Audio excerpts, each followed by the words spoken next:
प्रभु। प्रणाम यमराज। हम आपसे यमदूत के आचरण के लिए क्षमा चाहते हैं। प्रभु, वो अज्ञानी तो ये भी नहीं जानता था कि वो किसका अपमान कर रहा है। प्रभु, मैं यहाँ आपके पास एक विनती लेके आया हूँ। आप सारे ब्रह्मांड के पालन करता है, आप ही ब्रह्मांड है। सारी सृष्टि के नियम आपने बनाए हैं प्रभु। किंतु प्रभु, इस समय आप मनुष्य रूप में अवतरित हैं। आप जो करने जा रहे हैं वो मानवीय अवतार की क्षमताओं के परे है प्रभु। अतः हे जगत के पालन करता, हमारा आपसे निवेदन है कि इस शिशु की आत्मा को मुक्त कर दे, क्योंकि इसने इस मृत्यु लोक में अपना समय पूर्ण कर लिया है प्रभु। हे यमराज, आपका कथन सही है कि मैंने मनुष्य रूप में अवतार लिया है, किंतु एक संतान के लिए उसकी मां का स्थान ईश्वर से भी ऊंचा होता है। कदाचित मनुष्य ईश्वर का अपमान कर उसे अपनी भूल या अज्ञानता कहकर दंड से बच भी जाए, किंतु जो अपनी मां का अपमान करे, कोई प्रायश्चित, कोई हवन, कोई पूजा उसे इस घोर पाप के दंड से नहीं बचा सकती। हे यमराज, सहस्त्रों वर्षों बाद यदि इतिहास में लिखा गया कि विष्णु रूप कृष्ण ने अपने मां के मान की पुनः स्थापना ना की, तो क्या उदाहरण जाएगा संसार को। लोग कहेंगे कि ईश्वर ने अपनी मां का मान ना रखा, तो हम क्यों रखें। किंतु प्रभु, आपका मनुष्य देह धारण करने का प्रयोजन ही झूठा पड़ जाएगा यदि आपने मनुष्य देह की सीमाएं पार की। हे यमराज, मनुष्य रूप में होते अपनी मां के प्रति कुछ कर्तव्य है मेरे, कुछ ऋण है जो चुकाने ही होंगे। मैं कृतवर्मा के पुत्र में अपनी माता के हाथों जीवन ज्योत जलाकर पूरे संसार को यह संदेश देना चाहता हूं कि वो अंधविश्वास के अंधकार से बाहर निकले। माता जननी होती है, हननी नहीं। किंतु प्रभु, कृतवर्मा के पुत्र का इतना ही जीवन लिखा था। यदि आपने ऐसा किया तो संसार का संतुलन बिगड़ जाएगा प्रभु। इस लोक में जो भी आत्माएं आती हैं, एक नियत वर्ष लिखवा कर आती है। प्रभु, कहां से देंगे इस आत्मा को और वर्ष। हे यमराज, यदि ऐसा है तो मैं अपनी मां के स्वाभिमान की रक्षा के लिए इस संसार में पुत्र धर्म के निर्वाह का उदाहरण रख और अपना वचन निभाते ये प्रतिज्ञा लेता कि मैं अपने जीवन के 40 वर्ष कृतवर्मा के पुत्र के भाग्य कुंडली में देता।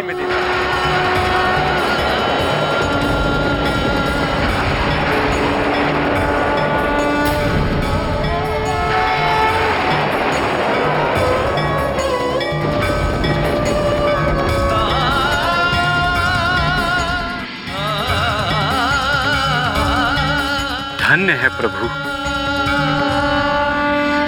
और धन्य है वो मां जिसने आपको जन्म देने का सौभाग्य प्राप्त किया प्रभु। ऐसा बलिदान तो कदाचित कोई पुत्र कभी ना करे। धन्य है प्रभु, मेरा प्रणाम स्वीकार करें।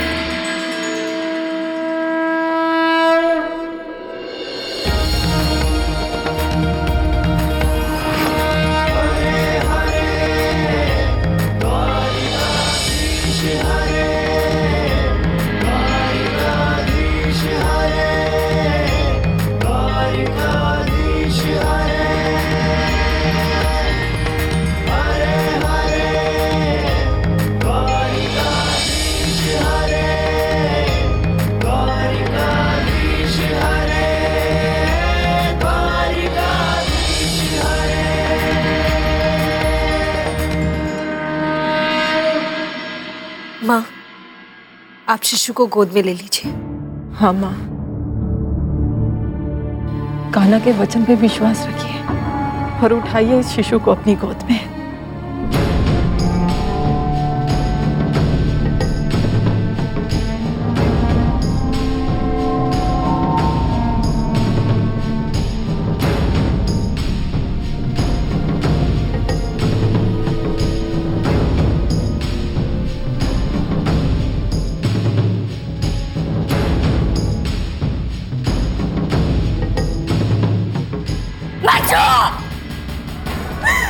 छुओ मेरे लाल को,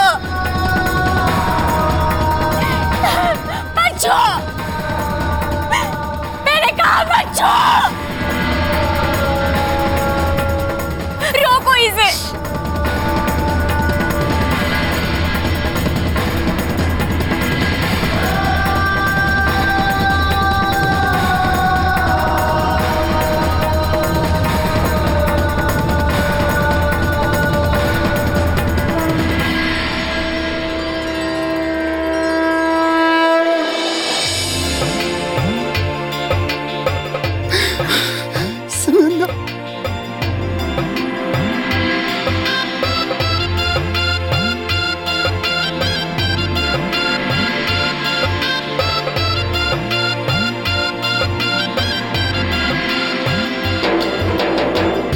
द्वारिकाधीश तुम्हारी जय हो, हमारा पुत्र द्वारिकाधीश तुम्हारी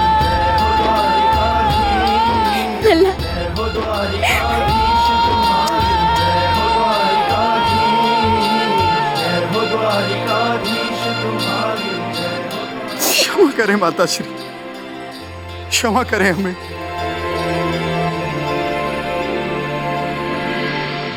हे देवी, धिक्कार है मुझ पर।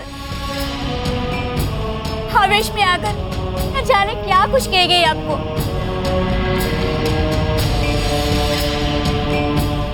नहीं सुगंधा, इसमें तेरा कोई दोष नहीं। तुमने तो वही किया जो पुत्र वियोग में कोई भी मां करती।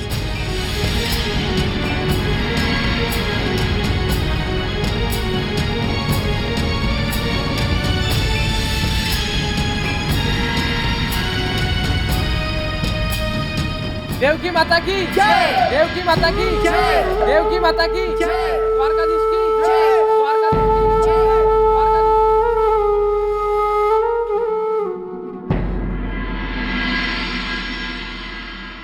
कहा था ना आपसे इसको यहाँ ना बुला रहा, कहा था कि नहीं।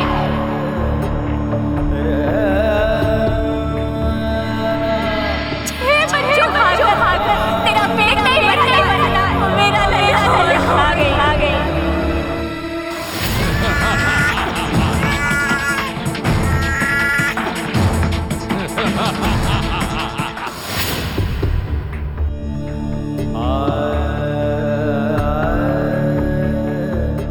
माँ,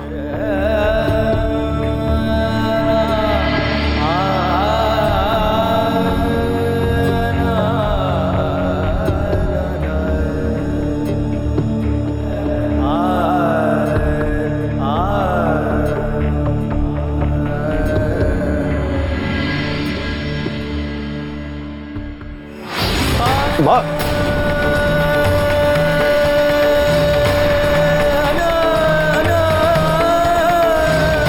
ये क्या कर रही हैं आप? मेरे पांव छू मुझे पाप का भागी क्यों बना रही हैं? कैसा पाप, कैसा पाप है प्रभु?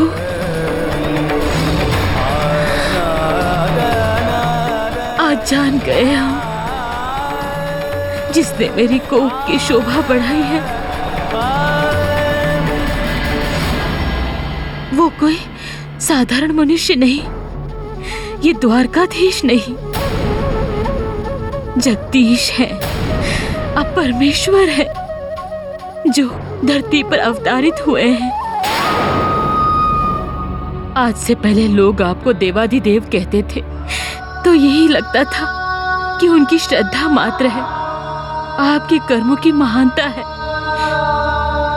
जो आपको ये नाम दिया है उन्होंने, ये माँ डरती भी थी कि ईश्वर कहीं रुष्ट न हो जाए कि एक मनुष्य की उनसे तुलना हो रही है।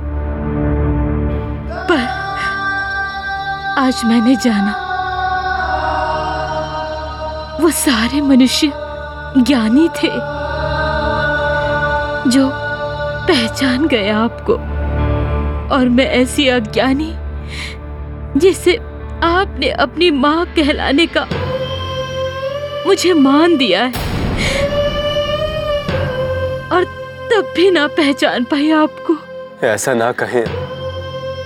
मैं मानव योनि में जन्मा साधारण सा मानव ही हूं। आपका कान्हा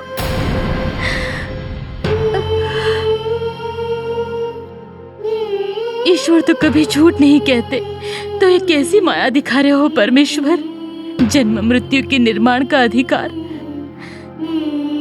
तो सिर्फ ईश्वर को ही है। एक मृत शरीर में प्राण डालने वाले साधारण मानव कैसे हो सकते हैं? हम आपसे कुछ मांगने आए हैं, जगत के पालनहार। माँ, आप मुझे कुछ भी कहें, मेरा तो इतना ही मानना है कि मेरी पहचान देवकी के पुत्र की ही है।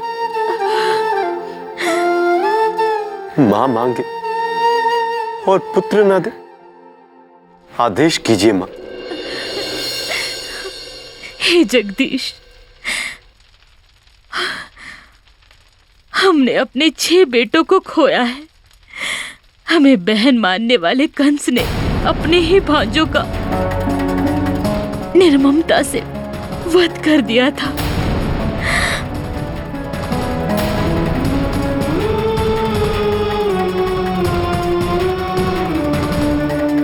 बीती बातों को भूल जाइए मां, आप आदेश दीजिए।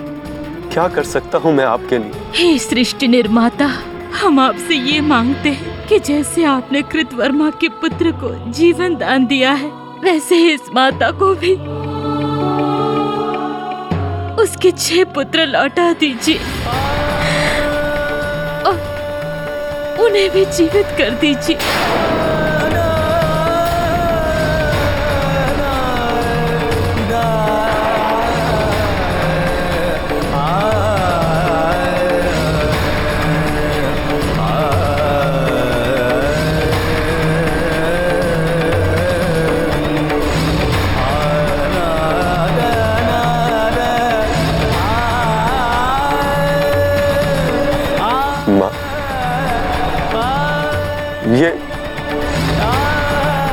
ये क्या मांग लिया आपने मुझसे?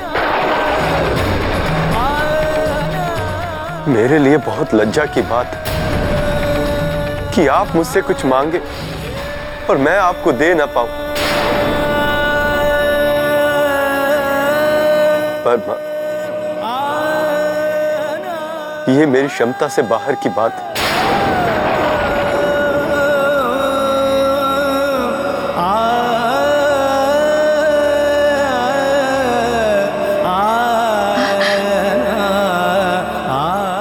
आपकी क्षमता, ईश्वर की क्षमता, ईश्वर भी कहाँ जानते होंगे। मनुष्य रूप में आपके हाथ भले ही बंधे हुए हो, मैं इस मनुष्य रूपी ईश्वर से ही अपने बच्चों का जीवन मांगती हूँ।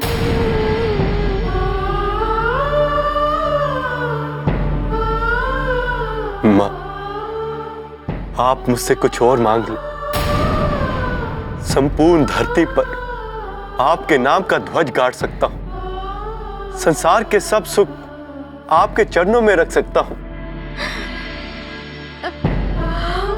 पर एक माँ के लिए ये सब उसकी संतान से मूल्यवान हो सकता है। मुझे मेरे बच्चे ला दे कृष्ण।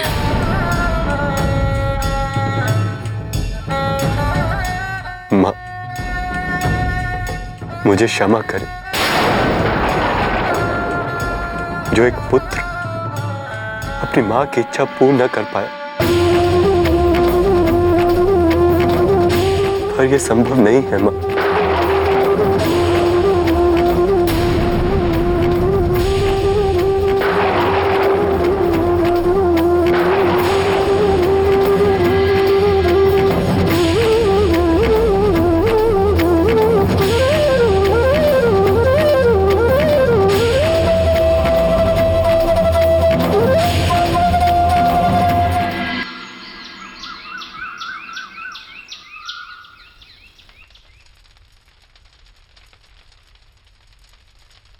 प्रणाम दाऊ। सुखी रहो। दाऊ, किस गहरी सोच में डूबे हैं आप? माँ देवकी अंजल का त्याग किए बैठी है। अपने कक्ष में स्वयं को बंद कर लिया है उन्होंने, किसी से भी नहीं मिल रही। पिताश्री ने बताया कि एक ही बात वो बार बार दोहरा रही है कि कान्हा ही उनके दुखों को हर सकता है। ऐसा क्या दुख है उन्हें कान्हा कि वो अपने आप को इतनी पीड़ा दे रही है? तुम उस पीड़ा को मिटा क्यों नहीं देते कान्हा? कैसे मिटा दूं दाऊ? माँ जो मुझसे मांग रही है नहीं दे सकता मैं उन्हें। माँ अपने मृत बच्चों के प्राण लौटाने के लिए कह रही है मुझसे। कैसे दे दूं मैं दाऊ?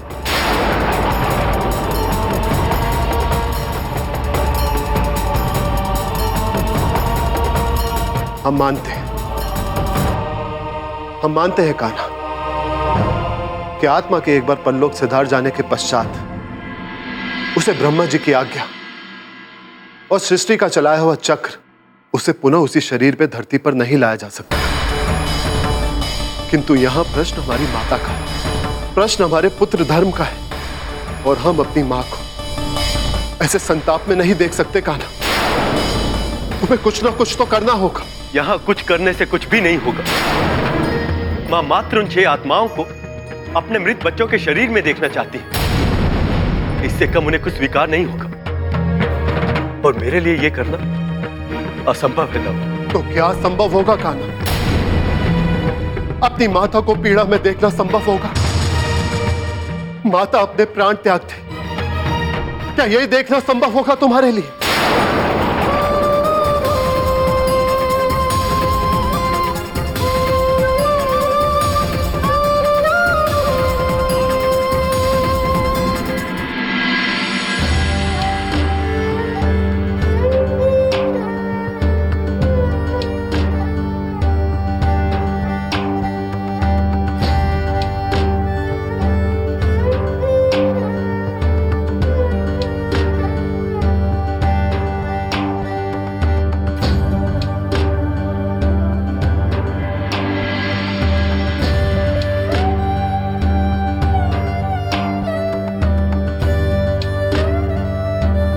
माँ,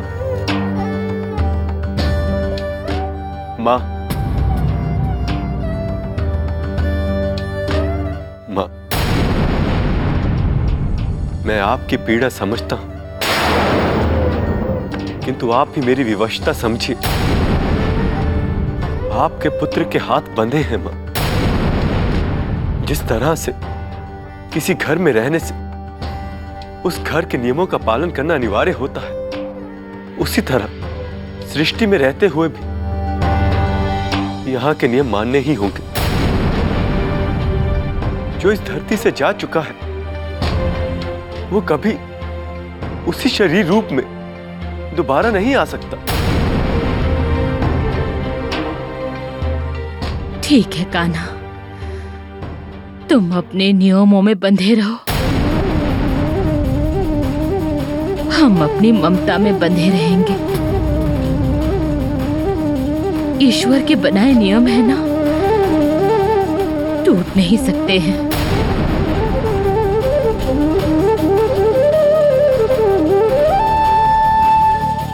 तो आज ईश्वर अपनी माँ के आगे हारेंगे। हमारे बच्चे इस संसार में नहीं आ सकते ना सही। हम तो अपने प्राण त्याग अपने पुत्रों के पास जा सकते हैं ना।